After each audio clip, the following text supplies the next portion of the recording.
Franchement, s'ils sont qualifiés, je sais pas, vous pouvez me sortir un truc, je me rase les cheveux ou je me Ok, c'est bon. Le Standard est qualifié en Playoff 1, Thomas se rase les cheveux. C'est noté. si vous voulez, ouais.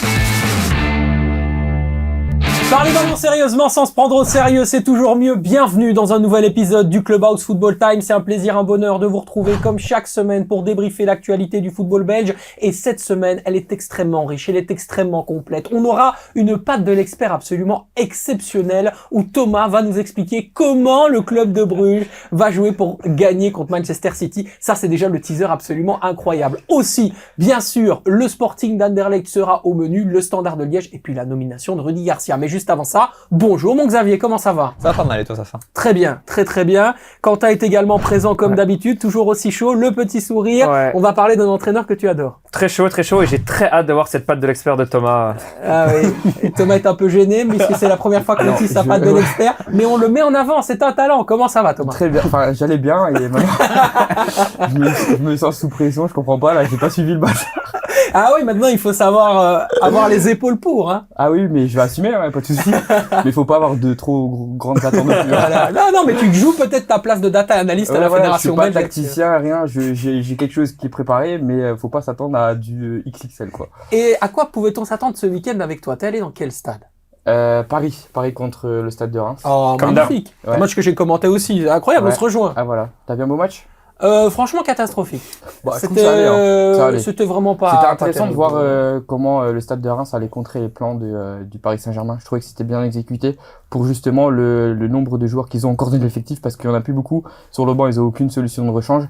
Mais je trouve que le plan tactique de Elsner était très intéressant. Très discipliné les joueurs Ouais. de Lucas Elsner dans cette rencontre avec, on peut le dire aussi, un Teddy Thomas que moi j'ai apprécié dans la dévotion physique, etc. Mais Ouais, physiquement, à c'est un plus le moment même. donné, c'est un problème. Ouais. Mais quand il tient physiquement, tu sens que sa tête, elle est sur le terrain et qu'il sait faire la différence. Ouais. Hein. Donc, c'est vraiment un joueur qui est précieux dans l'alignement tactique aussi, parce que c'est l'homme de la dernière passe. Après, bon, je pense que Oumar Diakité, il mange quand même beaucoup la feuille. Hein. Ça, c'est un vrai problème aussi. Hein, cette C'est équipe. ce que je dis, ils ont pas de solution de rechange. L'attaquant numéro 1, c'est lui.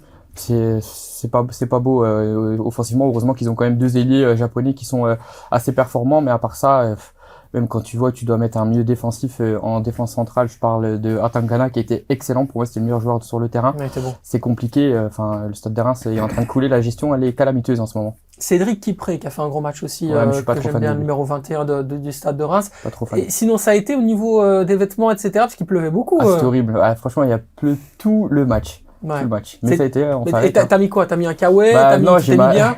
Et tu veux Oui, je veux tout connaître ma- savoir. Comment t'étais habillé? Quelle marque? Où t'étais? Non, mais je veux que tu nous mettes un petit peu nos amis en Voilà, contexte. j'ai ma grosse veste d'hiver que je mets à chaque match. Je l'ai acheté vraiment spécialement pour les déplacements À Paris. à Paris, enfin dans le Nord, surtout en hiver. Et non, à part ça, j'ai ma petite vareuse aussi couleur aubergine, on dit en Ligue 1. Ouais. Et Ouais. voilà, ça m'aide parce que ça absorbe la pluie, donc c'est plutôt. J'en ai mangé, tiens, d'ailleurs, des aubergines hier. C'était assez bon. C'est très bon pour la santé, les aubergines. Mon cher Thomas, on arrête de rigoler. On place, Ouais. évidemment, maintenant, l'happening que tu vas nous proposer. Allez. C'est parti. Qu'est-ce qu'on va faire? Alors, vu qu'on est dans une période de mercato, je me suis dit, allez, je vais vous lancer quelques transferts fictifs et vous allez me dire si vous acceptez ou pas. Donc, le jeu, c'est j'accepte ou je refuse. Donc, on va commencer avec la première. Donc, tu me dis accepte, refuse, accepte, refuse. Ok. Donc, on fait comme ça. Accepte va vite. ou refuse, c'est ça. On va pas argumenter. Jusque-là, on dit- c'est bon. Voilà, on commence pas à argumenter. Vous êtes prêts? On est prêt. Allez, Adem Zorgan à Anderlecht.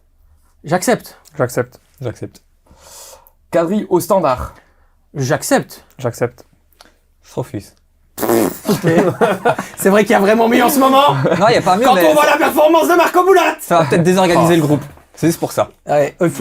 Ouais, c'est vrai qu'il On peut pas argumenter, hein, t'es sûr? Non, on peut pas argumenter, il faut aller vite. Ouais. Lestienne à Charleroi. Non. Je Non, refuse, je pardon. refuse, je refuse. Je refuse. Je refuse. Je refuse. Selim Amala à l'Antwerp. J'accepte. Ouais, j'accepte aussi. J'accepte. Et le dernier, Manuel Benson à Bruges. J'accepte. Ça peut être un terrible joueur. Sur le côté gauche, Ouais, c'est j'accepte. vraiment pas mal. T'as dit quoi? J'accepte. J'accepte. Ok, bah voilà, c'était le petit point mercato. Très intéressant, qui n'existe effectivement. pas, mais, ça Non, pourrait mais être des beaux transferts. attention, parce que moi, je veux passer un coup de téléphone du côté de Manuel Benson, parce qu'il cherche justement un ailier droit-gaucher. Tu vas peut-être me donner du travail après l'émission, Bah, en mon vrai, cher pour Thomas. moi, quand j'ai fait ça, je me suis dit, Benson à Bruges, ça peut être pas mal. Tu fais une option d'achat. S'il performe pas, bah, t'actives pas l'option d'achat et c'est réglé. Mais vu qu'il faut remplacer Scovolson, donc pourquoi pas. On a le club de Bruges qui est occupé, très intéressé par Bruno Durdorf. On a sorti ça il y a de cela quelques jours.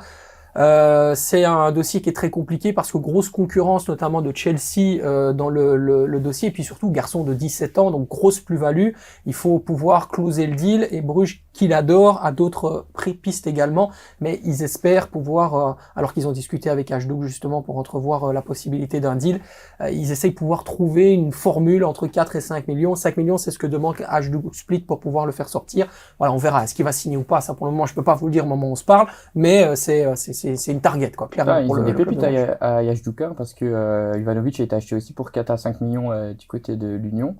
Et lui, il a 17 ans, c'est ça, hein. Et Ivanovic, 20 ans. Aussi un attaquant intéressant.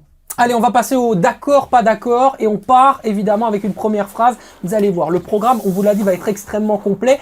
On a eu un petit message, comme ça, on vous le dit, dans le groupe, avec un homme qui s'appelle le QTN SLN International, qui nous a dit, les gars, on arrête tout, il faut absolument qu'on fasse une spéciale, on doit parler de Rudy Garcia. Ok, Quentin, on part là-dessus. C'est logique, c'est On notre y pays, va c'est notre équipe nationale, Eh c'est ben, la ok. base. Donc on démarre le d'accord, pas d'accord avec Exactement. cette phrase. Surprise de Vincent Manhart, Rudy Garcia a balayé tous les doutes liés à son arrivée chez les Diables Rouges et a convaincu après sa conférence de presse séduisante. D'accord, pas d'accord, je démarre avec Xavier qui est d'accord avec cette phrase, pas d'accord avec Thomas, D'accord. on y reviendra parce que t'as pas, à mon avis, pas mal de choses à dire là-dessus, et pas d'accord non plus avec Quentin.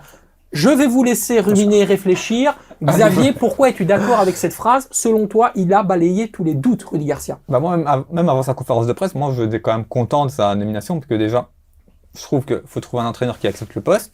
Lui, il a été déjà intéressé quand on avait une belle équipe. Maintenant, on a une équipe très moyenne.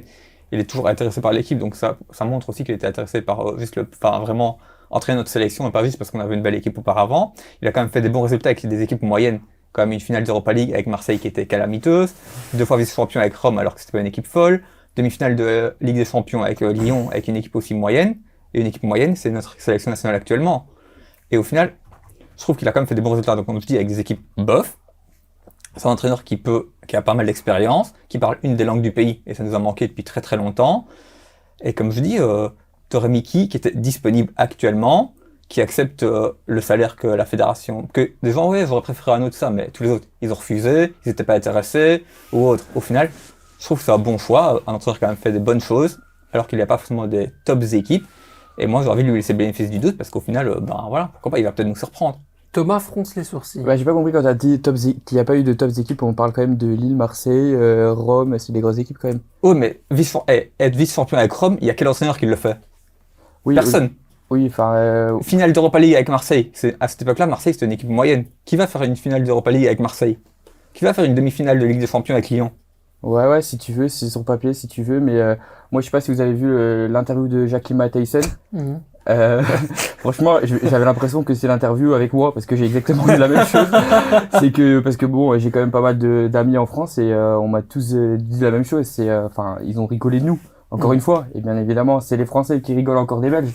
Donc c'est encore plus douloureux, ouais, c'est chiant, et c'est surtout le fait d'avoir, on en a déjà parlé la semaine dernière, c'est d'avoir pris un Français. Pourquoi? C'est sensible, enfin je comprends pas. Ouais. Même si les Flamands s'en rendent compte que un Français ça pose problème, enfin Grand débat dans la presse flamande. Là il va avoir les épaules solides parce que la presse flamande lui tombe déjà dessus alors qu'il a rien fait. Un francophone, ils aiment pas ça. Attendez, c'est que tu prennes n'importe qui, ça marche jamais en fait. Vous avez vu ou pas l'édito de Marc de Grise? L'édito de Marc de Grise, 1 heure après l'officialisation. Donc on poste le tweet, il devait être 7h30 du matin. La fédération sort le truc à 9h du matin, édito de Marc de Grise défonçant Rudy Garcia. Mais il a mis 1h30, quoi. C'est-à-dire que dans sa tête, il s'est dit, c'est tellement une catastrophe, je veux même pas l'entendre. Bam, directement. Ça aussi, c'est un problème. Non, ouais, ça va être un problème. Après, moi, il y a un gros truc. Après, on peut pas juger parce que je suis pas d'accord parce qu'il a pas retiré les doutes et tout parce que c'est que des paroles. Moi, ce que je veux voir, c'est des actes. Donc ici, il faudra voir les actes, on va lui laisser le bénéfice du doute, on va le laisser travailler. Maintenant, il a pas d'expérience en équipe nationale. Ça, pour moi, ça peut être un défaut. Alors que c'était la stratégie, on avait un peu on a fait des Non. sous-entendus par rapport à ça la semaine correct. dernière. C'était la stratégie de base. Donc, en effet, de pas prendre un entraîneur qui a cette expérience-là, c'est pour moi une erreur. Mais il y a un avantage, c'est qu'il est fort dans les formats courts. Oui. Donc par exemple, que ça soit en Ligue des Champions, après c'était pendant le Covid, je pense pas que Lyon aurait été en demi-finale s'il n'y avait pas eu le Covid. Il y a avec Marseille, gagné une Coupe de la France. Donc en format court, il est bon. Il tient pas sur le long terme, par contre, ses contrats.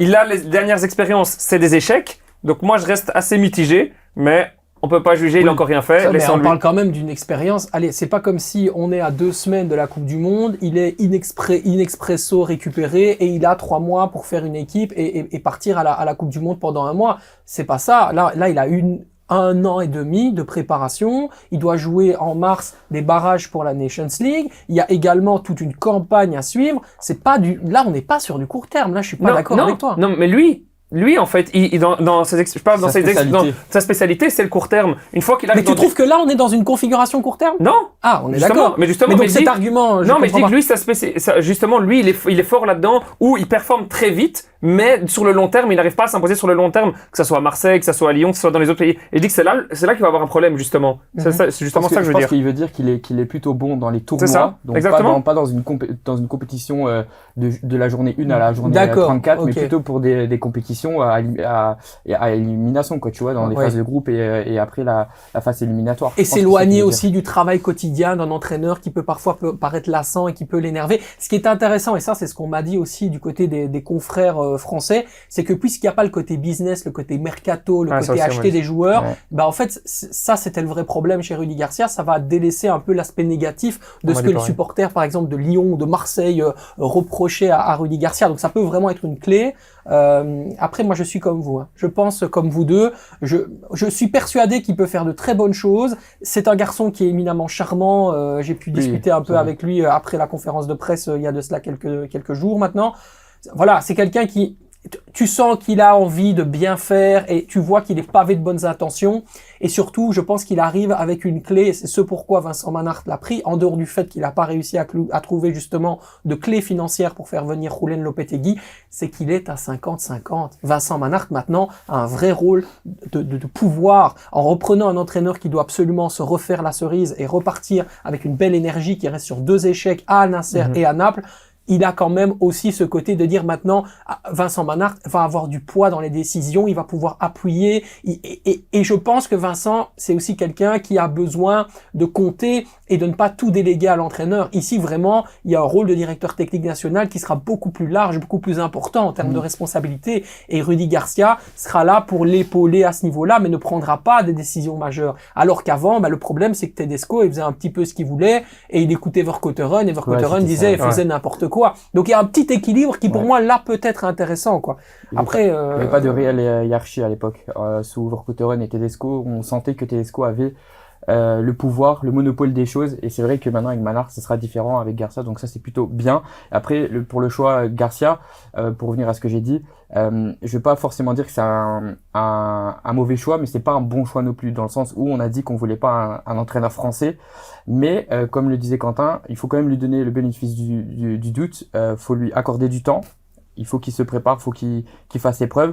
Moi, je trouve qu'on peut pas forcément juger à ce moment-là précis, mais dans quelques mois. Donc, pour l'instant, je suis pas pour, mais je suis pas à 100% contre non plus. On va parler du premier effet d'appel dans quelques instants avec le d'accord, pas d'accord. Tu peux déjà préparer ta pancarte, vas-y, c'est super. Mais je voulais quand même revenir au discours de Rudy Garcia concernant Eden Hazard. Parce qu'Eden Hazard, il a vraiment beaucoup impliqué déjà dans sa conférence de presse, alors qu'Eden Hazard n'est pas voué à devenir un assistant ou un C'est une T3 stratégie ou de quoi. communication, ça. Exactement. Est-ce que vous avez pris ça positivement? Est-ce que vous êtes dit, oh là, vraiment, il est en train de mettre du beurre sur les tartines, quoi? C'est pour adoucir les supporters. Bien sûr, ils savent qu'Eden Hazard, c'est l'idole de Oui. tout, que ça soit dans la partie flamande, que ce soit dans la partie wallonne, partout. Eden Hazard, c'est notre Eden Hazard. Donc, Mais qu'est-ce que Eden Hazard apporterait vraiment il serait impliqué, si on en croit ce que dit Rudy Garcia? Qu'est-ce qu'il peut apporter concrètement dans cette équipe et dans cette Je fédération? pense que ce serait de la cohésion et la bonne entente, Ouais.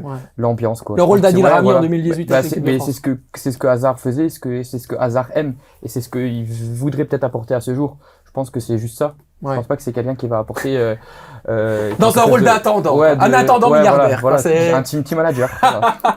Ce serait pas mal dans Ouais. un rôle de team manager, c'est une Ouais, super pourquoi idée. Pourquoi pas, c'est une affaire à suivre. Allez, les pancartes sont préparées, on passe maintenant à la deuxième phrase. Thibaut Courtois est le grand gagnant de l'arrivée, suite à l'arrivée de Rudy Garcia. D'accord, pas d'accord, Xavier est d'accord, d'accord pour Thomas, d'accord Logique. pour Quentin. On démarre avec Quentin cette fois-ci. Pourquoi es-tu d'accord? Bah logique, hein. Courtois, on le connaît, il fonctionne à l'ego. Et quand en conférence de presse, tu dis c'est le meilleur gardien du monde, tu sais déjà comment m'a doué Thibaut Courtois. Donc ça, il va pas dire justement, il y a peut-être des coachs qui l'auraient dit, ouais, moi j'arrive, la hiérarchie, il va falloir me montrer, me prouver. Non, lui il dit clairement, il pose directement Courtois, meilleur gardien du monde, Courtois, tu dis oui à revenir, tu rejoues, t'es titulaire, on oublie tout. Il l'a clairement dit, donc il sait que Courtois fonctionne à l'ego, donc. Mais il va pas falloir le marcher, qu'il se fasse marcher sur les pieds. Hein. Ça aussi, la gestion des égos, ce sera c'est aussi très important parce qu'il y en a. Hein. Donc c'est ça que ça va être très important. Il va falloir qu'il soit gentil mais ferme à la fois. Comment gérer ça, Thomas? Bah déjà ta question c'est une question rhétorique parce que tu avais la réponse avant nos réponses. Hein. Je pense que c'est logique. C'est pour tout le aborder le monde. sujet, effectivement. Voilà. Très bien joué. Merci. Dévoiler Non, les coulisses ouais, de voilà. l'émission, c'est son Ouais, rôle et son voilà. métier. Yes. Merci Thomas. Mais non, mais voilà, c'est logique. Tout le monde dira oui de toute manière, mais j'oublie. Par contre, moi, j'oublie pas ce qu'il a quand même fait au départ. Faut pas minimiser les choses. C'était pas Tedesco le fautif dans l'histoire. Hein. Pour moi, sa réaction et sa mentalité et son caractère, ça, j'oublie pas. Pour moi, c'est quelque chose. Il a quand même trahi la sélection belge. Pour moi, je reste mitigé par rapport à Courtois, même si je suis complètement d'accord avec vous qu'il doit revenir dans l'équipe. Mais j'ai pas du tout aimé son comportement et ça ne changera pas. Pour moi, c'est pas quelqu'un avec une mentalité exemplaire et avec je trouve qu'il représente pas assez bien la Belgique. Mais malheureusement, il faut se mettre à l'évidence, c'est l'un des meilleurs gardiens du monde et il doit être là, c'est sûr. Mais pour moi, il reflète pas les valeurs de la Belgique. Thomas, on est plus fort avec Thibaut Oui, mais je Courtois. parle sportivement, il doit être là, mais il reflète pas les valeurs de la Belgique. Il ne reflète pas les valeurs de la Non, Belgique. pas du tout. Et quelles sont les valeurs de Courtois et quelles seraient les valeurs de la Belgique? Parce que ça, Bah, c'est juste- beaucoup trop flou, les valeurs de la Belgique. Qu'est-ce que ça veut dire, je veux ça dire, C'est quoi les valeurs de notre pays? tu vois, il faut Du être courage, de l'humilité, ouais, de la c'est plus ça, solidarité. c'est l'humilité, c'est avoir du courage, pas être égoïste aussi, vraiment être là pour son groupe, vouloir représenter son. Et il est pas solidaire, il est pas humble. Oui, voilà, il voulait pas représenter son pays au final parce qu'il a refusé, même s'il avait un couac avec l'entraîneur. Pour moi, tu passes au-dessus de ça et tu viens dans l'équipe nationale. Non, c'est juste de l'égoïsme et pour moi, il est un peu trop égocentrique. Xavier, on passe clairement en prétendant pour un résultat final intéressant avec cette Coupe du Monde 2026, avec Thibaut Courtois ou pas?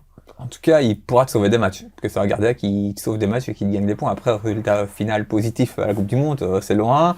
Faut voir le groupe qu'on aura là-bas. Mais c'est vrai que une équipe avec ou sans Courtois, c'est différent. Après, déjà, quoi qu'il arrive, je pense que même Courtois doit être numéro 1. Je dis pas le contraire. Mais après, Matsels, il fait une saison de fou. exactement, je suis d'accord. Et C'est super quoi qu'il arrive, qu'il je pense qu'il faut J'allais y venir. enlever Castells. Ouais. Qu'il arrive, il a rendu service, tout ça. Mais après, Courtois ou Matsels, à l'heure actuelle, vu la forme de Matsels, Je mettrais Matsels aussi. N'as-tu pas compliqué, trouvé irrespectueux dans cette tendance et ce moment-ci que Matsels ne soit pas évoqué dans cette conférence de presse, qu'on nous mette tout sur Courtois, alors que c'est actuellement certainement le meilleur gardien de Il l'a première évoqué, ligue. hein. Il a évoqué Castells, il a évoqué Sels, mais il a clairement dit, il a même commencé comme ça, hein. Il a dit, oui, il y a Sels, il y a Castells qui l'a prononcé comme un Français peut le prononcer. Castel. Ouais, Castel. Castel. Mais il les a évoqués, mais il a quand même mis le ton comme quoi c'est Courtois le meilleur gardien du monde et que ça va être Courtois. Ouais. Donc je pense qu'il l'a quand même pas oublié. Ouais, mais Matsels, quand même, j'aurais, en tout cas, si je me mets dans la peau de Matsels, à l'heure actuelle, vu son état de forme et la médiatisation dont il peut jouer en première ligue, je vois que la moitié de la conférence de presse porte sur le retour de Thibaut Courtois avec le nouveau sélectionneur, lui qui avait déjà eu des vrais conflits, hein, avec Tedesco. On se rappelle de son petit message, quand Bien sûr. Tedesco a été viré et que la fédération a posté, Good Friday, etc. Donc, on sentait vraiment qu'il y avait une petite réminiscence entre les deux. Là, revoir encore une conférence de presse où en fait on met vraiment en avant Courtois, ça peut paraître aussi respectueux, Xavier. oui, clairement. Après, le souci, c'est l'objectif, c'est vraiment essayer de ramener Courtois. Ouais. Entre guillemets. Et donc, si tu veux ramener quelqu'un, ben, t'es obligé de le mettre un peu plus en avant. Si tu mets en avant Matsels et que tu parles à peine de Courtois, tu vas pas forcément donner envie à Courtois de revenir. Bien sûr, bien sûr. Donc, Mais je dis juste que attention à ne pas faire trop, en voulant trop en Trop faire. mettre en avant. En Belgique, on peut très rapidement passer dans la vexation. Les gens sont très vite susceptibles, et surtout avec un Français. Surtout Thibaut Courtois. Et surtout Thibaut Courtois. Voilà, c'est un danger. Allez, maintenant on passe sur le grand perdant. Wout Faes est le grand perdant suite à l'arrivée de Rudy Garcia chez les Diables Rouges. Xavier, Moi, je suis pas d'accord. il n'est pas Je d'accord. ne suis pas d'accord. Il n'est pas d'accord et Quand il est même d'accord. d'accord évidemment. Ouais, je te serre la main. Et je te Alors serre la là, main. Parce qu'on est évidemment tous les deux très d'accord là-dessus. Ouais. Mais Évidemment. Je suis curieux de savoir ce qui va sortir parce que je vois pas du tout. Thomas, tu pourquoi- n'es pas d'accord. Explique-nous pourquoi. Bah, je suis pas d'accord. Bah, à ce jour, je pense que c'est l'un des seuls défenseurs centrales qui joue à un niveau quand même assez élevé dans le monde entier. Je veux dire, qui tu vas mettre à la place de face à ce jour?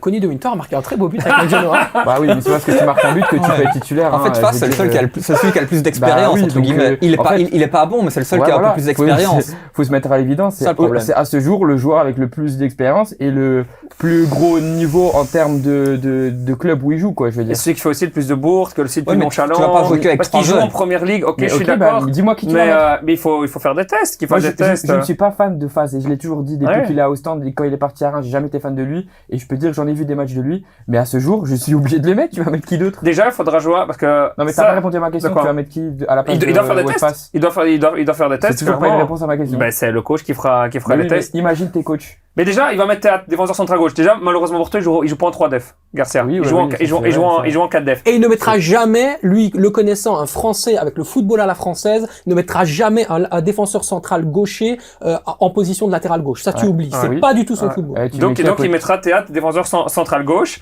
Défenseur central droit, est-ce qu'il va tester un Mats Metz ou quoi? On ne sait pas. On va voir. Pourquoi pas? On ne sait pas. Mais possible. attends. C'est mais possible. les gens, vous oubliez, Amin Al-Daki, il est titulaire avec Et Stuttgart. Stuttgart, et Ça, il vient de il est blessure, et il joue titulaire bien. Il est titulaire depuis 2-3 matchs. Oui, c'est mais bon, il fait des bonnes deux, trois prestations. matchs. Oui. On arrive tout doucement en mars, donc c'est là maintenant qu'il faut compter. Moi, je te parle de l'actualité récente. Ça, c'est vrai. Ouais, Attends, De mais Winter a j'aime marqué bien, ce mais week-end. moi j'adore Adlakil. Hein, Et je c'est pour ça que précise, pour moi, il va faire un test. Lequel, on ne sait pas encore le dire, mais il y aura un test, je pense, à cette place-là. Il y a quelque chose à tenter parce que Woodface a eu énormément de crédit avec Tedesco. Là, pour moi, c'est un perdant pour répondre à la question de Sacha. Et sur le côté droit, il y a vraiment encore beaucoup de solutions Ouais. possibles et envisageables. Hein. Bah, je t'écoute. On en reparlera, mais je trouve que Bah, je Sardella t'écoute. a pas fait un mauvais match contre Malines. Voilà, Ah, tu parles en arrière droit, tu parles Ouais, toi. Ah oui, je pensais voilà, que tu dans parlais une position de défenseur latéral central droit. Ah oui, non, moi mais ça, j'aime c'est bien. d'accord. J'ai bien aimé Sardella Il y a contre des- Malines. On y il y a reviendra. des- il y a des solutions au côté droit, ça je suis d'accord. Ouais, je trouve que C'est plus côté gauche qui est problématique. Ouais, Maxime de Kuiper était pas mal non plus. Oui, le non, mais problème- lui c'est d'office, mais je veux Ah. dire en backup, je sais pas qui tu pourrais. Ouais, c'est surtout que Maxime de Kuiper va quitter le club de Bruges cet été. Hein. Ça, c'est quasiment acté. Donc, Ouais, ouais. il ira dans un grand club Ouais, ça, pour c'est- la Coupe c'est- du Monde 2026. Il y sera. Donc, on aura notre top latéral gauche qui sera Attention. titulaire dans une équipe. Attention, c'est vrai que ça va être très important pour moi de Kuiper. Alors, si on veut qu'il soit bon en équipe nationale, il doit aller dans un club où il jouera défenseur central gauche dans une défense à 4. Parce que pour moi, de Kuiper a plus un profil, Arrière on en a gauche. parlé assez faux, arrière gauche, dans une défense à 4. Ce qu'on a parlé longtemps, c'est que de Kuiper est mieux dans une défense à 3. Parce que pour moi, je trouve que pour le championnat belge, ça va en tant que défenseur gauche. Mais pour un championnat plus UP où il joue contre des meilleurs adversaires, je trouve qu'il a encore des lacunes défensives. Et c'est là que j'aimerais bien qu'il aille dans un plus grand club, mais dans une défense à 4 pour qu'il travaille justement ses forces défensives. Mais Moi, je trouve avec qu'il a progressé à Rudy ce Il a niveau-là. progressé, mais il y a encore du progrès à faire. Et en championnat belge, je peux pas le juger là-dessus, tu vois. Avec Rudy Garcia, il y a aussi un football qui, moi, m'a toujours, pas dire intéressé, mais je trouve que le fait de revenir à la base, à l'essentiel du défenseur central qui sait défendre, c'est quelque chose qui, pour lui, vaut vraiment comme une priorité. Il sera pas dans les laboratoires. Ça veut dire Bah, que c'est si ça. Rudy Garcia peut faire revenir un mec de 32, 33, 34 ans, qui est vraiment très bon dans son équipe et qui peut apporter quelque chose, lui, il aura pas peur. Il le fera, je pense. Parce que, justement, cette expérience et cette solidité, lui, concernant, déjà, il faut déjà, entre guillemets, soigner les plaies, pardon. Et donc, forcément, eh bien, on peut penser à des noms. Moi, je pense par exemple peut-être à Witzel. Je dis ça un peu de manière bête, mais ça peut être dans le type de profil, dans l'expérience, un central qui à un moment donné apporte quelque chose. Je peux penser à Christian Cabasséné également. On peut penser à des joueurs qui sont vas des loin, joueurs. là. Ouais, mais parce Ça y que est. vous êtes dans les joueurs de jeunes en Non. devenir, je comprends. Non, pas Mais forcément, on peut je suis d'accord revenir avec un peu toi, derrière Je suis aussi, d'accord. hein. Moi, je suis d'accord avec toi. On n'est pas dans un club de foot, on est dans une équipe nationale, donc on n'a pas le temps de faire. Il n'y a pas de transfert, il n'y a pas de ci, il n'y a pas de ça. On en a déjà parlé 40 fois. Faut prendre les joueurs qui sont en forme au moment opportun, tu vois. Donc, je suis d'accord que tu peux parfaitement revenir en arrière et prendre un défenseur central, mais mis à part. Ou Thibaut de Smet. Mais vous rigolez. Lui mais qui why adore not, la hein, Ligue 1. Je why plaisante, not. Non, évidemment, mais je te en taquine, arrière- En Thomas. arrière gauche, c'est une solution plausible. Décisif par, ce week-end d'ailleurs. Oui, décisif. Donc on verra Très beau bien. match avec On le verra PSC. bien. On verra bien peut-être l'année prochaine, on sait pas. Ouais, bien sûr, Donc, bien sûr. ce Il a sera une chance à peut-être saisir, solution, honnêtement. Mais je voulais revenir sur Pau Haute-Face, tout simplement parce que selon moi, c'est vraiment pas le type de défenseur qui aime Rudy Garcia. Non, Quand on regarde l'histoire de Rudy Garcia, moi qui l'ai surtout connu, malheureusement pour lui, j'ai vraiment beaucoup regardé Naples au moment où il a pas été bon du tout avec Naples. Mais la façon dont défensivement il arrive à tenir avec un Amir Ramani et Juan Jesus, franchement, c'est des mecs qui sont des bastonneurs, c'est pas des Ouais, bourgs Romain, lanceurs, c'est pas des joueurs gentillés, c'est des vrais molosses. Et il faut pas être gentil avec Rudy Garcia en défense. Il va aller chercher des mecs qui vont à la castagne, tu vois. Donc il va aller chercher des méchants. Il va pas aller chercher des poulets sans tête ou des gentillés qui vont aller chercher l'intervalle avec des longs ballons. Par exemple, De Bast, pour moi, c'est pas le profil qu'aime Rudy Garcia. Mais un Arthur Théâtre, c'est un profil quand même Rudy Garcia. Exactement. Ça, c'est Ou sûr. un Zenovan de Bosch dans un temps plus éloigné. tard, quoi. Et d'ailleurs, je donne une petite info. Rudy Garcia voulait, à son époque, signer à Arthur Théâtre du côté du Napoli. Voilà, comme ça, c'est une info. Donc, je te confirme encore ce que tu dis. Très intéressant, Quentin. On va passer au prochain. Eh bien, d'accord, pas d'accord. Et cette fois-ci, il concerne évidemment une équipe qui a encore gagné des points. C'est un 9 sur 9 pour cette équipe en ce moment. Elle est complètement incroyable. Elle vole au-dessus de l'eau. C'est tout simplement la Pativan Lecco. Oui, avec un point d'avance sur la Gantoise, le Standard de Liège ne va pas lâcher le top 6 et se qualifier pour les playoffs 1. Êtes-vous d'accord ou pas avec cette phrase, Xavier? Je suis d'accord. Il est d'accord. Pas d'accord du tout. Il n'est pas d'accord du tout. Non. Et il est d'accord. On va Mais démarrer NBA, avec mais- Thomas. Thomas, let's go. Mais ils sont fous, vous êtes. Vas-y, explique-nous pourquoi. Bah, déjà, regarde, les 7 derniers matchs, le standard, donc c'est les 7 derniers matchs, donc si on fait x3, c'est 21 points. Ils ont joué contre Louvain, contre Bender, contre Westerlo, contre Saint-Tron, contre le Berscott, je pense aussi qu'il est dedans. Donc les 7 derniers matchs, c'est contre toutes des équipes qui sont classées derrière eux à ce jour. Les matchs qui vont arriver, il y a l'Union, il y a Bruges, il y a Anderlecht. Non, Anderlecht, je pense pas. Il y a Antwerp. Si. Il y a, ouais, il y a 4 grosses équipes Cinq, du top 6 et ils sont pas armés et formés pour prendre des points contre des grosses équipes. On l'a déjà vu cette saison et surtout pas à l'extérieur. T'as regardé le calendrier de Gand? Voilà. C'est le même. De Hein. quoi? Ou pas T'as regardé le calendrier de Gand ou pas? Pas forcément, Voilà, mais c'est les mêmes équipes. Oui, mais il y a pas que Gand qui est prétendant au playoff 1. Pour moi, C'est Charleroi qui... on a toujours Charleroi. À ce jour, le cercle, malheureusement, je sais pas comment ils font, mais ils sont toujours dans le running aussi. C'est incroyable ce que tu viens de dire. Pour toi, Charleroi est toujours prétendant au playoff? Mais toutes les équipes derrière le standard jusqu'à Louvain T'en es convaincu? sont encore dans le running. Pour moi, jusqu'à Louvain, je le compte plus. Donc on a Malines, Cercle, Charleroi, la Gantoise et le standard. Pour moi, il y a une de ces équipes-là peuvent encore aller décrocher. Ce Charleroi-là, il peut y aller. Mais pas Le Charleroi de par Cercle de Bruges. Non, mais pas par rapport au Non, mais Le Charleroi de la Gantoise. non, pas par rapport au niveau affiché. Je parle Ok. juste, il y a pas beaucoup de points qui Justement, et qu'est-ce qui fait la différence à ce moment-là? C'est la grinta, c'est l'envie, c'est la combativité. Et c'est ce que Mais t'as oui, vu sur le terrain du standard. Mais t'as vu le planning du standard, Mais t'as vu le planning de Gand? calendrier C'est la même chose. Sauf que Gand, tu rajoutes la Conference League en plus. Tu rajoutes un aller-retour contre le Betis Séville en plus dans ce planning-là. Faut pas l'oublier. Faut pas l'oublier que c'est la Conference League. Tu joues contre une équipe de Gand qui, sans Watanabe, sauf 2 fois sur la ligne, perd aussi à l'OHL. Ouais, L'OHL qui est aussi une des plus petites équipes. Ouais, mais qui dit que la Gantoise Ah, sera qui dit que- qualifiée? qui Non, dit mais que- qui dit que la Gantoise sera qualifiée pour le prochain tour déjà? Après, Bah si, Ils jouent ici en ils jouent Conference les League, ils sont mais, qualifiés. oui, mais après ce tour-là. Non, mais c'est déjà 2 matchs qu'ils doivent faire maintenant. Oui, mais après c'est fini. Les playoffs 1, c'est en mai, hein, on est que en. Mais justement, on parle de maintenant pour la Ouais, mais qualification. après, il leur reste Bah plus oui, que des mais- grands matchs. Après, Oui, je sais, c'est un mais aller-retour. pour moi, il reste encore assez trop de matchs pour pouvoir être qualifié du côté de la Gantoise. On est quand même d'accord Mais qu'il ils y a sont encore. qualifiés là. Mais non, je parle pour les playoffs 1. Il y a encore beaucoup de matchs à jouer avant d'être qualifié pour les playoffs 1. On va pas se Justement, mentir. et ils ont beaucoup d'adversaires, des gros adversaires, ils ont l'enchaînement de matchs, ça tourne pas, donc ouais, moi je trouve justement le standard est dans cette spirale Non, mais toi, positive. tu parles dans l'esprit du supporter, toi. Non, t'es imbécile, mais sûr que parce non, je parle objectivement, ils sont dans cet Mais esprit non, de combativité. mais- Ce qui va être très important, c'est de voir le résultat qu'ils vont faire le week-end prochain au cercle. moi, ça Parce me que c'est un fait- cercle qui a vaincu depuis Il le y a nouveau il y a coach. 2 matchs à l'extérieur qui vont suivre. Bien sûr. Alors que le standard Cercle, est ouais, merguez ouais, ça va. à l'extérieur. On le Ouais. sait, ils ont peut-être marqué 5 buts en 13 ou 14 matchs. Je connais plus exactement les chiffres, mais on est dans ces Ouais, eaux-là. comme coup de but. À l'extérieur, c'est une catastrophe. Et il y a au moins 5 matchs contre le top 6 actuel. Allô? Moi, il y a une Comment chose. tu la veux grande- que la le grande standard soit aussi. qualifié pour les playoffs 1? On verra. Franchement, s'ils sont qualifiés, je sais pas, vous pouvez me sortir un truc, je me rase les cheveux ou je me Ça va. taille. Ok, on- ok, on- c'est on- bon. on- Le standard est qualifié en playoff 1, Thomas se rase les cheveux. C'est noté, hein. Est-ce que ouais. les gens le voient? C'est Les gens le noté, voient. hein. Je viendrai avec la tondeuse, hein. On le fera en live, hein. Mais pour Voilà, et rien, peut-être même pour la rien. coloration en rouge. Voilà, Ouais. ça on ne sait pas. Vous pouvez Peut-être, c'est faire là ce que vous voulez, mais ils seront Ok. pas qualifiés pour les playoffs. Ok, Pour moi, c'est ça me noté. semble Ok, improbable. non, c'est c'est noté. très intéressant. En attendant, sur le Standard de Liège, moi, j'ai l'impression de me répéter chaque semaine. On avait le même discours face à Courtrai. Ici, il y a encore une victoire du Standard de Liège où son adversaire est meilleur dans le jeu, se crée plus d'occasions. Clairement. Mais on a l'impression que rien ne peut les arrêter défensivement. J'ai vraiment pas l'impression que cette équipe va lâcher quoi que ce Non, soit. Mais ouais. catastrophique dans le jeu. Ouais, mais non. c'est pas grave. J'ai l'impression, Ivan Leko, et ça tu le disais très bien la semaine dernière, Quentin, il a laissé tomber. Il a laissé tomber. Il s'est dit, vous savez quoi? You need points, you will get points. Après derrière, on va plus jamais avoir Non, de ouais, jeu c'est sûr. et j'en ai absolument rien à cirer. Mais on ira chercher notre résultat. Comme ça, au moins moi, on pourra rien me reprocher. Cette équipe, elle est pas capable de faire autre chose. Voilà. Ouais. Après, pour clarifier les choses, pour moi, il y a une différence entre pouvoir se qualifier pour les playoffs 1 et le jeu qu'ils affichent aujourd'hui. Pour moi, je trouve que l'Eco fait du super bon taf. L'équipe, elle est très solidaire, c'est pas forcément beau à voir, mais il y a une vraie stratégie, un vrai plan tactique, et ça, j'admire. Franchement, c'est très bien que le Standard prenne autant de points et qu'il soit aussi haut dans le classement, parce que c'est là où le Standard doit être dans nos têtes, tu vois, c'est leur place.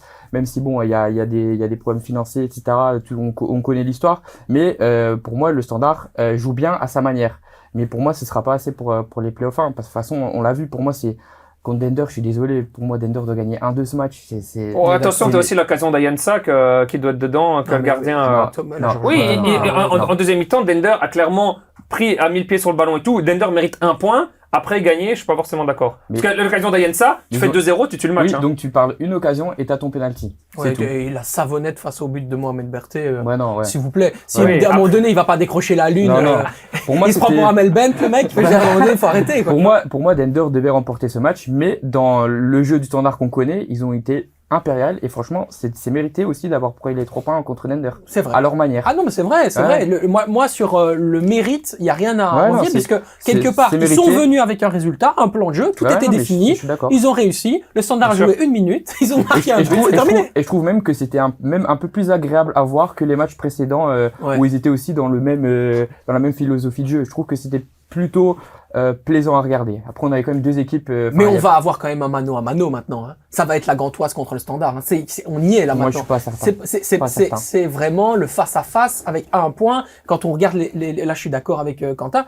Quand on voit vraiment les synergies des équipes, c'est les 2 équipes qui sont le plus probable 6e de la Jupiler. Oui, mais l'année dernière aussi avec le Cercle de Bruges, pour nous, c'était aussi un problème qui se qualifie pour les playoffs 1. Au final, ils l'ont fait aussi. Donc, a priori, pour moi, rien n'est sûr. De toute façon, on change tout le temps. Toutes les 2 semaines, on dit c'est comme avec le Standard. Il y a encore 3 semaines, on dit Standard, il faut faire attention, ils vont être relégués. Maintenant, on parle de playoff 1. En 2-3 semaines, ça peut changer du tout. Il y a quelque chose que vous parlez pas aussi, c'est l'Antwerp. L'Antwerp est pas si loin que ça, et l'Antwerp c'est pas d'un gosse. Je crois qu'il joue contre le club de Bruges encore ce week-end. Donc Bruges, après une contre-performance totale à domicile contre Courtrai, on connaît maintenant la rivalité club de Bruges-Antwerp. Je pense que Bruges va gagner ce week-end. Donc si la Gantoise et le Standard prennent des points, voire même les équipes en dessous, ça se resserre encore plus. Donc attention, l'Antwerp c'est pas non plus incroyable pour le moment. Ils ont quand même pas mal de blessés, il faut prendre ça en considération. Ouais, ils ont des blessés, mais c'est pas... Il n'y a pas Chéri ni Ondrejka qui est parti. Ondrejka est parti. Donc, et attention à la libération mentale d'un revanchard comme Lazare Amami. Hein. Et on parlait exactement. Le transfert du Standard, il faut en parler. Parce que même s'ils ont recruté, on l'a dit, Zalaï qui vient de Fenheim et tout, mais le match de Lorenz, est-ce qu'on peut parler du match de Lorenz? Ok, il y a les trois. Les trois. On y reviendra après. Les trois ont été excellents. Mais je trouve, on ne parle pas assez de la prestation de Lorenz, qui a été aussi très bonne en tant que défenseur central gauche. Et qui va mettre de la concurrence à Zalaï. Mais les 3 ont été incroyables. Les 3 ont été bons, mais pour moi, c'était pas Lorenz le facteur décisif dans ce match-là, mais on en reparlera. Ah non, ça n'a pas été Lorenz pour moi non plus. Non, dans les 3, je parle, dans les 3 défenseurs, pour moi, c'est pas le meilleur, mais bon, on en parlera après. Et ce que je peux vous dire à l'heure actuelle, c'est que le discours d'Ivan Leko a été de dire qu'il y a un homme parmi les 3, dont on reparlera un peu plus tard, qui a pris la place de Soutalon. Voilà. Donc, ça, c'est tout ce que je peux vous dire pour le moment. Dans l'esprit d'Ivan Leko, il y en a un des 3 qui déjà a gagné une place de titulaire. Ce sera Otekic, je pense. On y reviendra un petit peu plus tard. On passe maintenant, évidemment, au match de la semaine, messieurs, parce qu'il faut en parler. Le Sporting d'Anderlecht est venu à bout du KV Mechelen. 4-1. Quand même une victoire assez bien tympante, bien tapée, comme on dit à Liège, mon cher Xavier. C'est une expression qui vient de chez nous, du 4000. Représente. Non, je plaisante. Malgré cette victoire, est-ce que ce score est un peu, on va dire, forcé? Moi, je pense que oui. Anderlecht mérite sa victoire, mais je trouve que le 4-1, je trouve que c'est forcé, parce que le match est quand même fort équilibré, que ce soit quand tu regardes même toutes les stats, c'est genre 14 tirs à 13, même au niveau des tirs cadrés. Je pense que le match était fort équilibré, c'est juste qu'il y a une équipe qui a été réaliste, et de l'autre côté, une équipe qui a raté un peu plus d'occasions, on va dire ça comme ça. Ouais, c'est intéressant, cette analyse. Tu rejoins plutôt Xavier d'un score forcé? Complètement, parce que la première mi-temps, je l'ai trouvé plutôt brouillon des 2 équipes. D'une manière ou d'une autre, Anderlecht a trouvé des ouvertures, a marqué les buts qu'il fallait au bon moment. Mais après, quand ils sont sortis du vestiaire en deuxième mi-temps, je suis désolé, Malines les a dominés de la 45e jusqu'à la 65e minute. Franchement, Malines était nettement au-dessus d'Anderlecht. Donc Anderlecht a perdu les pédales en deuxième mi-temps. Donc oui, le score est complètement forcé, même si Anderlecht, dans un certain sens, mérite les 3 points. Mais je trouve que Malines n'a pas démérité. Et je trouve ça quand même assez surprenant, cette équipe de Malines, parce que ça fait quand même plusieurs semaines qui ne prennent presque plus aucun point, alors que pour moi c'était l'une des meilleures équipes niveau jeu en début de saison. Il y a quelque chose qui ne marche plus. On voit que Une victoire en 11 matchs. Ouais, on voit que Asie a du mal avec ses joueurs. Quand tu vois l'interview après match, quand tu commences à dire que tes défenseurs ne savent plus défendre, c'est quand même assez fort. Même si bon, après dans Je l'interprétation, pense qu'il faisait plutôt, je dirais, une référence au match d'Ahmed Touba, qui n'était pas nécessairement exceptionnel dans ce match. ouais, c'est un peu un peu marrant parce que c'est un joueur qui a été cité du côté d'Anderlecht, donc Comme par hasard, il n'est pas bon contre les donc, RSCA. non, quoi, ouais, après, c'est c'est pas ça. par hasard, mais non. Fais-tu des liens bizarres, Thomas? Non, pas du tout. Mais non, il y a quelque chose qui ne fonctionne plus du côté de Mali. Et c'est dommage parce que je trouve qu'ils ont un noyau assez équilibré et intéressant. Pour moi, c'était l'une des équipes qui allait être qualifiée pour les playoffs 1. J'abandonne pas, j'y crois encore toujours pour eux, mais ça va être très compliqué. Alors, je vais quand même te demander, Quentin, parce que moi je regarde un peu le calendrier, il y a ce déplacement à la Gantoise en Jupiler Pro League, il y a également, évidemment, jeudi, on peut pas passer à côté, le match en UEFA Europa League contre le TSG Hoffenheim, et puis la Croquis Cup, avec ce match retour de demi-finale de Coupe de Belgique contre Antwerp. Est-ce qu'avec ce niveau-là, le Sporting d'Anderlecht est capable d'aller faire la passe de 3? Est-ce qu'ils sont capables de réussir cet énorme challenge qui arrive avec ces 3 matchs? Ça va être compliqué, mais pas impossible. Mais je pense que Hubert devra faire des changements. Déjà, pour moi, complètement, il doit arrêter Don Dunker en défense centrale. C'est compliqué. C'est très compliqué. C'est là que viennent toutes les occasions des équipes adverses. Donc, ça, c'est quelque chose qui doit changer. Il a son idée dans son 3-4-3, mais il y a des joueurs qui doivent encore changer de place. Après, offensivement, ça bouge beaucoup. Ça fait des combinaisons. Il y a du Huerta qui est assez intéressant, qui du coup ne jouera pas contre Offenheim vu qu'il est pas sélectionnable. T'as du Torgan Hazan qui monte en puissance. Maintenant, après une grosse blessure comme ça, enchaîner les matchs, il va connaître une baisse de régime. À voir quand, mais il manque aussi ce buteur. Je sais pas Dolberg combien de temps il est blessé ou quelle est sa durée d'indisponibilité, mais il va falloir changer de Donker parce que de Donker en défense centrale, tu peux pas faire gagner les 3 matchs avec lui à cette place-là. Je suis désolé. Ça devient quand même un petit caillou dans la chaussure. À la base, il était là pour être plus fort que tout le monde et apporter une plus-value. Aujourd'hui, ça devient véritablement le maillon faible, hein, Thomas. Bah, ce jour, oui, dans cette position-là, malheureusement, je suis déçu parce que moi, j'adore ce joueur, c'est un excellent profil, mais malheureusement, ça ne veut pas sortir du côté d'Anderlecht. Mais moi, parce que tu as parlé du 3-4-3, pour moi, c'est le système qui doit garder Hubert, mais ce qui me chiffonne dans ce dispositif, c'est vraiment le milieu de terrain, c'est vraiment le point faible d'Anderlecht. Je trouve qu'il n'y a pas de vitesse à ce niveau-là, il n'y a pas de relayeur, je trouve, entre la défense et l'attaque. Je trouve que l'attaque, elle est plutôt bien équilibrée, ça marche plutôt bien. En défense, t'as fait du recrutement qui est intéressant, mais au milieu de terrain, ça va pas. À partir du moment où tu joues avec un Matt Ritz au milieu de terrain, c'est bon. Ouais. Faut arrêter. Pour moi, il a été bon à un certain moment, il a rendu service au club de Bruges à l'époque. Anderlecht qui a fait quelques bons matchs, mais maintenant, c'est bon, faut arrêter. Pour moi, c'est un backup. Ça ne peut pas être un titulaire à ce jour. Il n'est pas assez bon, Matt Ritz. Il n'est pas à la hauteur du standing d'Anderlecht. Ils vont recruter. Alors oui, effectivement, au moment où on se parle, donc on est mardi, au moment où on tourne les émissions, on vous le rappelle, le Sporting d'Anderlecht est en train de finaliser l'arrivée de Cédric Attenbourg, montant de transfert 2 millions plus bonus, et un joueur qui n'est pas directement impliqué dans la saison du Sporting, puisqu'il finira la saison en Keukenkampioen-divisie, comme on dit, en deuxième division néerlandaise, et donc il rejoindra pour le stage estival le club du Sporting, une très très bonne pioche parce que c'est un joueur voulu également par le PSV Eindhoven, et Marc Overmars du côté du Royal Antwerp Football Club a essayé de pusher le deal jusqu'à la fin, essayer de tout faire pour casser le transfert, et puis au final le Sporting et surtout Cédric Attenbourg a décidé de garder sa ligne de mire, il a été convaincu. Il faut savoir que le Sporting voulait le joueur depuis octobre, Donc Cédric Attenbourg depuis octobre. Le joueur qui m'a recruté 2 millions Lance ne va pas venir directement à Anderlecht. Il est prêté jusqu'en fin de saison à Excelsior Rotterdam et puis ensuite Rotterdam. Ah, ça, je savais pas. Ah ouais, moi je pensais qu'il allait justement venir renforcer et mettre de la concurrence à Ritz. Et effectivement, c'est ce que les supporters d'Anderlecht attendaient également, mais non. Voilà. Donc, la question du coup est-ce qu'ils vont recruter encore un milieu de terrain? Je pense qu'il y aura des recrutements, mais je ne sais pas si ce sera dans le milieu de terrain. Je pense que ce sera dans le secteur offensif plus, mais on verra. En fait, j'ai l'impression que le Sporting d'Anderlecht se laisse vraiment l'opportunité de marcher. Parce que, et on va y venir justement, il y a la question de Keisuke Goto. Je vais faire le lien avec ma question, messieurs, et on va pouvoir y aller. Keisuke Goto a déjà pris la place de Luis Vasquez en backup de Kasper Dolberg. Selon vous, oui ou non? Tu es un grand friand du football asiatique. Dis-moi oui ou non. Honnêtement, vu son match cette semaine, j'ai envie de dire oui. Après, c'est dur de juger sur un seul match. C'est ça, son premier match. Mais en tout cas, j'ai trouvé qu'il avait plus d'envie, qu'il apportait plus qu'à Vasquez.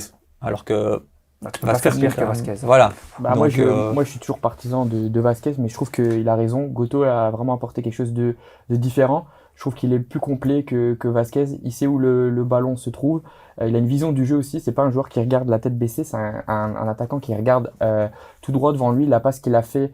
Je me souviens plus c'était qui le joueur qui la passe au milieu de terrain en contre là. Le joueur qui, je pense que c'est Hazard. Je pense il a fait une passe magnifique. Je sais plus si vous vous souvenez de cette passe là. Ça, c'est une passe, par exemple, que Vasquez est incapable de faire parce que Bien justement, il a la tête trop vers le bas. Et Goto, je trouve qu'il a une vision du jeu plus élaborée que Vasquez. Il est plus présent et il sait où le ballon va tomber au bon moment. De toute façon, même techniquement, son but, c'est quand même intéressant. Hein. Et en termes de son déplacement, son but, Ouais. tu vois, il y a l'occasion qui est ratée, et puis tu vois que il voit que le ballon est quand même encore en Ouais, jeu. ouais.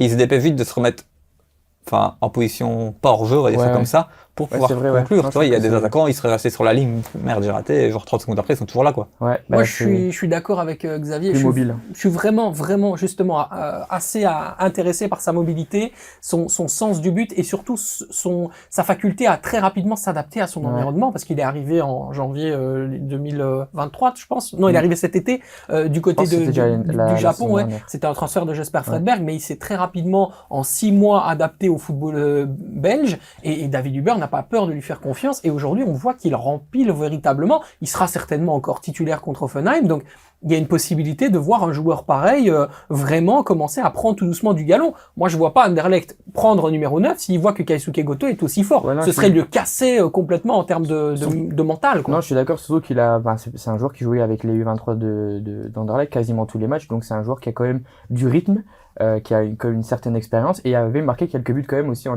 Challenger Pro League. Pas beaucoup, je pense 5-6 buts, mais pour une équipe qui est en bas de classement, c'est pas si mauvais que ça. Oui, et puis en termes de mentalité, on a toujours dit, hein, les joueurs asiatiques et surtout les joueurs japonais sont toujours prêts à s'asseoir sur le banc, il n'y a pas de problème, Ouais. ils se remettent en question, c'est des travailleurs, c'est des joueurs humbles, et ça aussi, vraiment, c'est quelque chose qui va faire du bien au Sporting, parce que souvent les numéros 9, quand ils jouaient pas à Anderlecht, ils râlaient, c'était la soupe à la grimace, et c'était très compliqué de gérer derrière.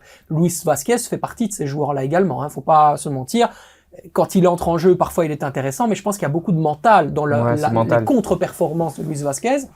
Voilà, maintenant se pose quand même la question du système. Toi, on t'a entendu là-dessus, Ouais. Thomas, on sait, pour Il y a toi c'est juste- le système idéal. Je Il y a t'écoute. il y a juste un dernier truc que je voulais ajouter par rapport au milieu de terrain. Moi, ce qui manque du côté d'Anderlecht, c'est vraiment un milieu de terrain qui est capable de combiner le poste de numéro 8 et 10. Vraiment un qui s'est relié, je pense notamment à un Adem Zorgan, par exemple, qui pourrait éventuellement prendre cette position-là, mais il est peut-être un peu trop lent. Mais par exemple, un profil comme Teddy Thomas, c'est le type de milieu de terrain que Anderlecht manque à ce jour, qui peut faire le côté défensif et le côté offensif d'une certaine manière. Ou Abdelkadri, d'ailleurs. Ouais, Aussi, pas assez défensif ce D'accord, joueur-là. pas assez Teddy défensif. Thomas, par exemple, lui, il savait vraiment récupérer des ballons, aller faire les tacles nécessaires pour récupérer les ballons et aller vers de l'avant, faire les passes nécessaires aussi. C'est vraiment ce type de joueur-là qu'Anderlecht a besoin dans ce système-là. Et justement, Teddy Thomas jouer dans un système plutôt similaire du côté de l'Union. Voilà, bah deux pistes, Benson à Bruges et Thomas à Anderlecht que Non, il Thomas ira nous pas, offre. mais je veux dire le profil. C'est ce type de joueur-là qu'Anderlecht a besoin au milieu de terrain. Il a toujours une belle réputation en Belgique, donc je peux toujours Ouais, essayer ouais. de me renseigner, je te tiendrai au courant en privé, évidemment, si ça se concrétise, on vous donne rendez-vous comme d'habitude sur X. Donc, sur cette question du 3-4-3, je veux quand même vous entendre vous deux, hein, parce que, évidemment, pour Thomas, la question, elle est déjà résolue, c'est le 3-4-3 man, il n'y a pas de souci, mais pour toi, Xavier, est-ce qu'on va là-dessus, on termine la saison, c'est le système idéal pour toi au Sporting, le 3-4-3? L'idéal, je sais pas, mais l'autre système est pas idéal non plus. Au fait, vu toutes les forces offensives, chaque fois qu'ils transfèrent des gens, c'est des gars offensifs. Donc il te faut un dispositif où tu peux quand même avoir pas mal de potentiel offensif. Donc je pense que c'est le système idéal. Mais moi, je trouve qu'il manque quand même un truc en Anderlecht. Thomas disait un milieu qui peut faire 8-10. Moi, je trouve que c'est plus un vrai milieu défensif, tu vois. Je trouve que le milieu de terrain, il est trop léger. Genre, comme Onyedika ou quoi. Un vrai milieu de terrain, là, pour entre guillemets, casser le jeu, pour soulager la défense centrale qui est toujours en galère et qui a vraiment beaucoup de difficultés.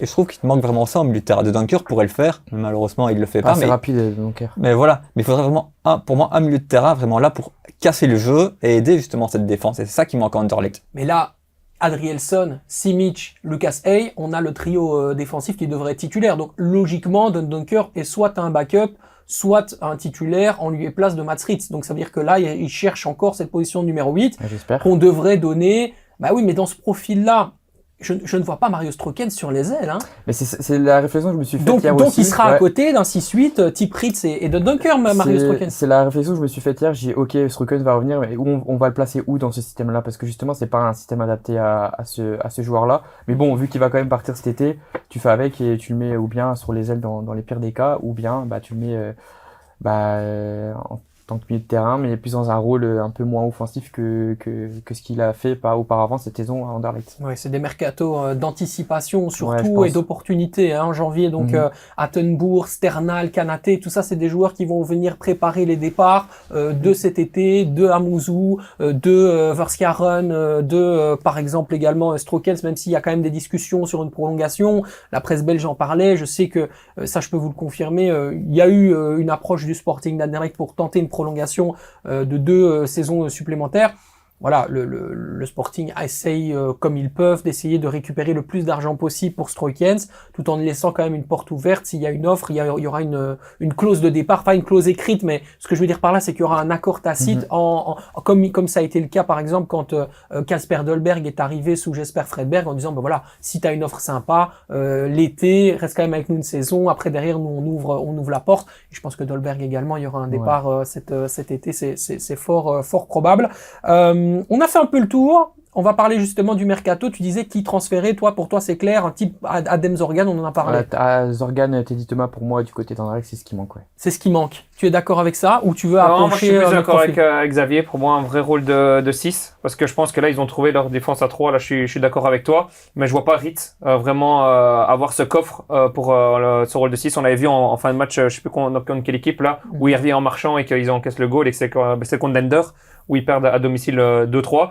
Donc je pense par contre qu'ils vont tenter Dunker dans ce rôle-là. Mais je suis d'accord, je suis d'accord avec Thomas que physiquement, malheureusement, ça tiendra pas. Mais je pense que quand tu as fait revenir un Dunker, le mettre chaque fois sur le banc, je pense qu'il a son ego. Il doit avoir aussi des magouilles derrière tout ça et tout pour qu'il joue. Donc, je pense qu'ils vont le tenter. Et c'est sûrement aussi pour ça qu'ils prennent pas un autre milieu de terrain directement.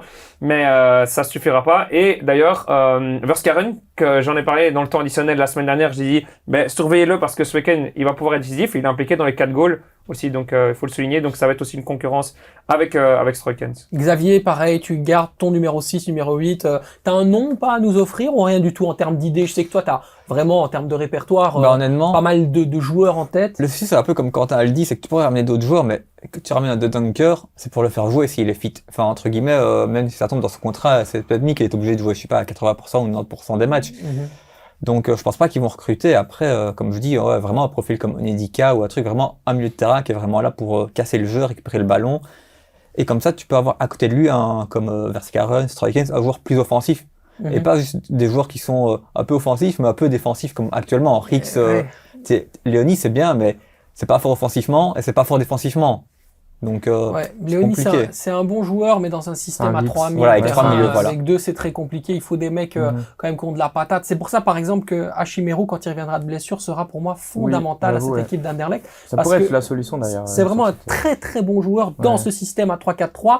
Là où moi, à titre personnel, j'ai encore des doutes sur Stroikens.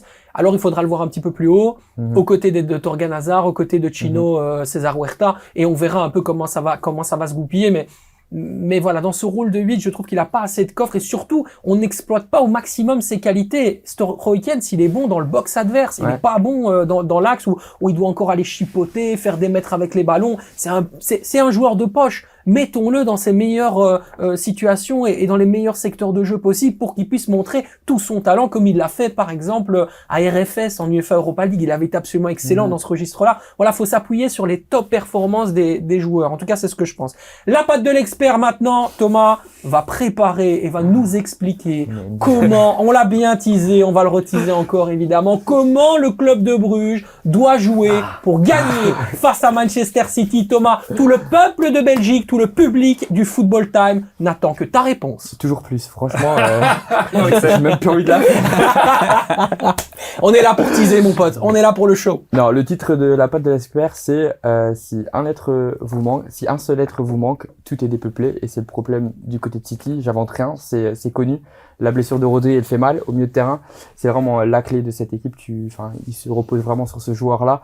Défensivement, c'est assez compliqué aussi. Ils ont pas mal de blessés. On pense notamment à Jérémy Doku, on a parlé en off, il ne sera pas présent. Il y a d'autres joueurs majeurs qui seront pas de la partie. On pense notamment aussi à un Kevin De Bruyne qui est pas forcément, qui n'a pas tout simplement retrouvé son niveau. Ce que moi je conseillerais, parce que je suis personne pour conseiller, mais ce que je conseillerais au club de Bruges, c'est de la jouer un peu à la standard. Donc vraiment très regroupé, très dans l'organisation et d'aller vers le contre, parce qu'on sait de toute façon City a besoin des 3 points, donc ils iront à l'affront, ils iront vers l'avant pour marquer un but. Donc pour moi ce serait l'organisation, et de toute façon de toute manière dans cette Ligue des Champions, le club de Bruges l'a prouvé, c'est une équipe qui a encaissé très peu de buts, 8 au total, donc c'est peu contre des grosses équipes, donc ils peuvent le faire. Je pense que jouer de manière organisée et compter sur le contre, je pense que ça peut être la solution du côté de l'équipe de Niki Hayen. Xavier, est-ce que Bruges peut le faire contre Manchester City à l'Etihad? Je pense qu'ils vont s'incliner, mais je pense qu'ils vont quand même se qualifier. Je pense qu'il y a quand même beaucoup de concours de circonstances. C'est vrai que le Dynamo Zagreb peut battre ton équipe préférée. Ouais, Absolument. toi, il Le Milan faudrait AC. Attends, le problème c'est que Milan, par exemple, Je te taquine, évidemment. s'ils étaient, genre, quoi qu'il arrive, entre 9 et 24e place, peut-être que Zagreb aurait peut-être pu faire quelque chose. Mais là, je pense que Milan, malgré qu'ils jouent pas très bien, qu'ils galèrent, ils ont quand même, s'ils gagnent, ils sont dans le top 8, ce qui est quand même fou. Donc je pense que Milan ira quand même s'imposer à Zagreb. Et quand tu vois les autres confrontations, il faudrait que Paris et Stuttgart fassent match nul tous les deux, alors que ils vont peut-être pas jouer le match nul. Il y a quand même beaucoup de circonstances pour que Bruges ne se qualifie pas. Bon, s'ils ramassent 5-6-0, peut-être que Golavra fera la différence. Mais je pense que, vu les circonstances, vu les matchs des différentes équipes, je pense que Bruges se qualifiera quand même s'ils perdront, à mon avis, à City. J'ai un point important que j'ai oublié dans ce que je vais dire. Faut pas oublier que le club de Bruges, justement, je disais que j'ai commencé mon pad de l'expert avec cette phrase culte qu'on connaît tous. Donc je faisais référence à Rodri. Un seul être vous manque et tout est dépeuplé. Voilà, tout à fait. Ouais, Donc pour je faisais référence. Oui, mais ça, je suis d'accord, ça c'est d'accord. Je faisais référence à Rodri parce qu'il ne sera pas là et c'est la clé de cette équipe de City. Et je trouve justement que le club de Bruges a un milieu de terrain hyper équilibré. Ils sont hyper complémentaires. Yachari, Onedika, Van Aken, pour moi, c'est vraiment un milieu de terrain parfait. Donc c'est vraiment la force de cette équipe du club de Bruges. Pour moi, c'est les 3 meilleurs de cette équipe. Donc justement, le fait d'avoir un milieu de terrain abouti, développé et solide, ça jouera en leur faveur face à cette équipe de Manchester City qui a du mal justement au milieu de terrain. Quentin, un point pour le club de Bruges, tu y crois à l'Etihad? Ça va être très très très compliqué parce que City doit absolument gagner. Après, City a un gros calendrier en Première Ligue à suivre aussi, avec notamment un déplacement à Arsenal très important ce week-end. Maintenant, la différence peut venir sur le banc de City et tout. Ils vont tellement être dans la surdomination. Mm-hmm. Je vois quand même City gagner. Maintenant, j'espère par contre que Bruges va quand même se qualifier. Attention quand même, parce que Benfica-Juventus, ça va clairement être un match arrangé. Ça va faire un match nul comme le Bruges-Juventus. Ça va clairement être un match arrangé. Et donc, il reste plus que Stuttgart-PSG. Si ça se finit en match nul, Bruges est éliminé, hein, parce que City repasse devant. Donc, j'ai peur quand même que Bruges... Inquiétude de ton côté. Ça va. Ok. C'est pas encore gagné parce que genre j'ai vu dans les probabilités c'est genre 96% de probabilité. Attention quand même. Attention quand même. On va passer évidemment maintenant, merci à vous pour vos pronos, à la séquence que vous adorez tous, la séquence que vous attendez. Qui sera le joueur de la semaine pour Xavier? Qui sera le joueur de la semaine pour Thomas? Qui sera mon joueur de la semaine? Qui sera celui de Quentin? Et avant ça, bien évidemment, parce que Thomas me fait le signe, je n'ai pas oublié, je vais lui donner la parole. Tu l'avais oublié. Non, jamais, je n'oublie jamais. Surtout qu'on en a parlé ce week-end. Le classement général, bien sûr, de ce Football Time Award, qui est le leader pour le moment, qui va aller décrocher peut-être la timbale en fin de saison. Thomas, je t'écoute. C'est très simple, il suffit juste de lire la liste et on voit qui est en top. On a quelques joueurs que ça n'a pas forcément beaucoup changé parce que la semaine dernière, le point qui a été pris, c'est un joueur qui n'avait pas eu beaucoup de points jusqu'à présent. Donc voilà, moi je suis curieux de savoir avec qui vous avez sorti. Moi je vais te poser la question d'abord. Il y avait beaucoup d'options. Il y avait beaucoup d'options et surtout on a eu beaucoup de doutes et on a failli changer en dernier moment. À titre personnel, j'ai failli vaciller aussi et puis après on s'est mis d'accord et donc le joueur de la semaine qu'on voulait un peu tous prendre, mais qu'on a donné à Quentin, c'est... J'ai changé, Ivanovic. Évidemment. Parce qu'il faut le dire, c'est incroyable ce qu'il a fait, mais sur toute la semaine. C'est vraiment le joueur de la semaine. Sa performance contre Braga, elle est incroyable. Quand il gagne 2-1 sur faut aussi en parler, un champ de patates. Le terrain du Ezel, c'est Une honte nationale. C'est hein. une honte Une nationale. honte nationale. Pire stade de Belgique. Ah, C'est vraiment c'est dégueulasse. horrible. C'est Une horrible. honte. Un match d'Europa League joué sur un champ de patates comme ça fait peur. Ouais. Donc ouais, grosse performance avec son doublé, victoire 2-1 contre Braga. La tête qui met incroyable contre le Berscott. Encore un doublé. Il aurait pu mettre un triplé sur le gros exploit de David. Donc ouais, j'avais aussi une petite mention pour Zakaria El Wadi qui m'a un bon goal super important pour Genk dans la course au titre. Et voilà. Mais ton point, il est pour Je Franjo donne à Ivanovic, Ivanovic pour sa semaine. Voilà. Faut leur récompenser. qui a choisi et qui devrait être appelé par la Croatie en mars. Il avait la possibilité de choisir également l'Autriche. Il a décidé la Croatie et il sera je savais appelé pas ça. en mars pour les prochains Ok. matchs, tout simplement de cette Mérité. magnifique sélection qu'est la sélection de la Croatie. Mérité. Mérité, bien Très bon évidemment. joueur. Quel joueur exceptionnel. Franjo Ivanovic, beaucoup de talent. Bon, évidemment, il a joué contre personne ce week-end. Le Berscott, c'est vraiment catastrophique. C'est vraiment la honte pour le moment. Mais voilà, ils étaient à 10. Il y avait aussi Ouais, des des circonstances circonstances. atténuantes. Voilà, pour le reste, il s'est quand même bien amusé, notre ami Franjo Ivanovic, aux côtés donc de Promise David. Ils se sont régalés contre la Lanterne Rouge. Thomas, ton joueur de la semaine. Bah, vu que je suis un pseudo anti-standard, j'ai pris un joueur du standard. C'est pas vrai. Mais si, donc Incroyable. donc voilà la preuve que je ne suis pas un Le anti-standard. Sporting Boy qui prend un joueur du Standard. Je ne suis pas Sporting Boy non plus, Je je suis sais. rouge et blanc, On mais plaisante. pas standard, moucron. Évidemment. Voilà, on reste sur nos bases. Donc moi j'ai pris Dan Dirks, Ok. Dirks pardon, parce que pour moi c'était le meilleur des trois sur cette rencontre, même si on en a déjà parlé. Le trio défensif du Standard était incroyable, ils ont fait une super belle prestation, mais pour moi le facteur clé dans ce trio, dans ce match-là, c'était vraiment Dan Dirks, parce que sans lui c'est vraiment un 2. Il sauve vraiment 2 balles hyper chaudes.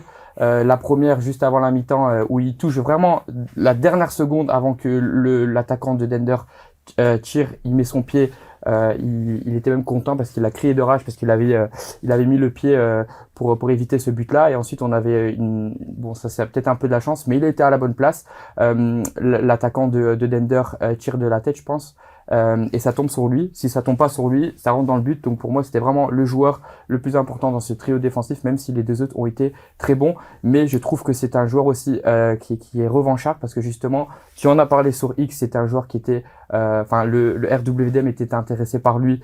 Il n'a pas souhaité y aller pour justement garder sa place du côté du Standard. C'est un joueur qui avait été mis à la cave parce que on avait plein de blessés à un moment donné. Il était sur le banc, il jouait même pas. On mettait des Bolingoli et tout, des Doumbia dans le trio défensif. Défenseur central. Oui, voilà, donc on lui donnait pas sa chance, mais aujourd'hui, il donne tort à l'Echo, mais je pense que l'Echo est content que Dirks lui donne tort, justement. Et justement, on en parlait un petit peu plus tôt, c'est de lui dont je voulais parler. Ivan Leko a donné la primauté pour le moment à Dan Dirks, en lieu et place de Bosco Soutalo. Donc c'est lui qui est bel et bien considéré comme le titulaire maintenant dans cette position de central droitier, mérité, bien évidemment. La tendance va pour lui, évidemment, il doit encore confirmer, mais c'est vers ça qu'il tend, et aussi il voulait rester, et ça aussi, ça a été en interne très bien pris du côté du Standard de Liège. Donc un point mérité pour Dan Dirks. Il y a un autre joueur du Standard qu'on n'a pas parlé et qu'on doit absolument souligner, qui pour moi a même été le meilleur du match, c'est Karamoko.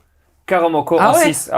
C'est intéressant. Karamoko en 6, il a vraiment fait un match. J'étais au stade, j'ai pu le voir. Waouh! Pour moi, O'Neill, il doit plus revenir, même si c'est le capitaine et tout. Il a été impressionnant. Il vient de division 3 française. Eh ben, franchement, j'aurais pas cru. Pourtant, j'avais de gros doutes sur lui. J'avais entendu parler beaucoup de choses négatives et tout contre lui. Franchement, il a fait une grosse prestation. Et justement, quand on parlait justement en Anderlecht dans une défense à 3, avoir ce 6 qui ratisse et tout, et ben, franchement, Dender, beaucoup de joueurs physiques, beaucoup de joueurs impressionnants. Dans les duels aériens, était là. Dans les tacles, dans les interceptions. Honnêtement, Karamoko, c'est avec lui que j'hésitais aussi à mettre en joueur de la semaine, moi. Le Standard de Liège qui travaille extrêmement bien avec son cellule de scouting. Ouais. Ça travaille très bien. Très Alexandre Losberg, Laurent Daphné, Emmanuel Spinelli. Voilà, il y a des gens qui à un moment donné ont un vrai taf et travaillent très bien. Tom Mpoto également dans cette équipe. Voilà, c'est aussi le point positif du Standard de Liège, c'est sa cellule de scouting qui a vraiment du talent. C'est des jeunes qui sont très au courant de tout ce qui se passe dans le milieu du football belge à l'international, qui sont également sur les datas, mais pas trop figés non plus sur les datas, qui ont un vrai œil. Donc la cellule scouting du Standard aide énormément, et avec Fergal Larkin qui sait casser un peu les deals de temps en temps et surtout les plier, les finaliser, c'est une belle équipe. C'est une belle équipe quand même. On verra avec le rachat s'il reste ou pas. Ça, ce sera évidemment la décision du prochain propriétaire. Mais je suis d'accord avec toi, Quentin. Ibrahim Karamoko, c'est une vraie belle surprise. Ouais. Et c'est quelqu'un qui avait vraiment été poussé par la direction du Standard de Liège et surtout la direction du scouting, quoi. Donc c'est vraiment intéressant. Je vais te donner la main maintenant, Xavier. Ton joueur de la semaine, c'est un gardien. Ouais, bah ouais, je voulais mettre en avant quelqu'un que je pense qu'il ce sera sur le point de la saison, parce que c'est Lucas Pirard, tout simplement. Il est toujours numéro 2 partout, mais chaque fois qu'on a besoin de lui, chaque fois il répond présent. Il joue que peu de matchs pendant la saison, chaque fois à gauche, à droite, que ce soit à l'Union avant, ici à Courtrai. Je pense qu'il va même repasser numéro 2 avec le retour de Illich. Mais ici, bah, il a fait une super prestation. Contre lui, il y avait 4,54 XG, et il encaisse qu'un but, c'était sur penalty en plus. Et honnêtement, je pense que même si Bruges a raté beaucoup, je pense qu'il est quand même pas... c'est quand même grâce à lui si Courtrai arrive à prendre un point, et surtout un point face à Bruges. Pour Courtrai qui se bat pour son maintien, c'est très très important. Et ça permettait aussi de mettre en évidence quelqu'un. Habitude, c'est le gars qui est un peu, il passe inaperçu, on n'en parle jamais.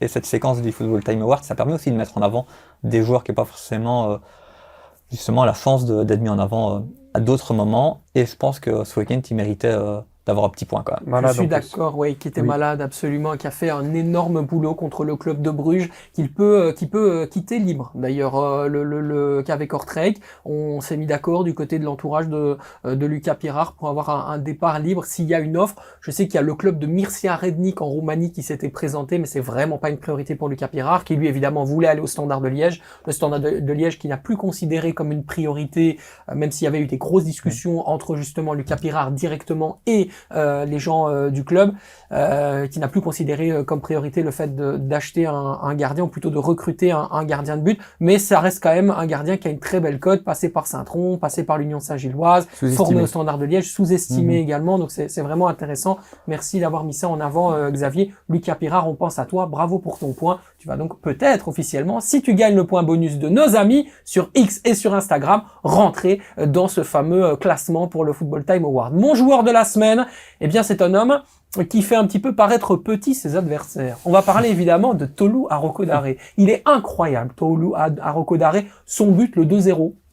C'est exceptionnel. C'est une masterclass. C'est une masterclass de finesse, de puissance. Quand on voit ce type de joueur, eh bien, j'ai quelque part un peu le sentiment qu'on l'a un petit peu négligé au départ quand il est arrivé dans le championnat de Belgique et qu'on a un petit peu sous-estimé la capacité qu'a eu le KRC Genk à vouloir vraiment passer devant Anderlecht dans ce dossier parce qu'ils ont compris là où ils voulaient aller, sa faculté à s'adapter, surtout dans le football prôné par Thorsten Fink. Personnellement, j'adore. Et puis, il y a aussi ce côté rare du buteur avec quand même une finesse technique parce que le 2-0, il faut savoir le mettre avec son pied, c'est vraiment très très intéressant. C'est évidemment un attaquant qui va attirer énormément de clubs à l'étranger. Il y a déjà des intérêts en Allemagne, il y a déjà des intérêts en Ligue 1, mais profitons-en, meilleur buteur du championnat de Belgique. Oui, il est meilleur buteur. Il est exceptionnel. Tolu Arokodare mérite donc forcément ce petit point. Et donc, je vous l'ai dit, rendez-vous pour savoir qui de Lucas Pirard, Dan Dirks et Franjo Ivanovic ou alors Tolu Arokodare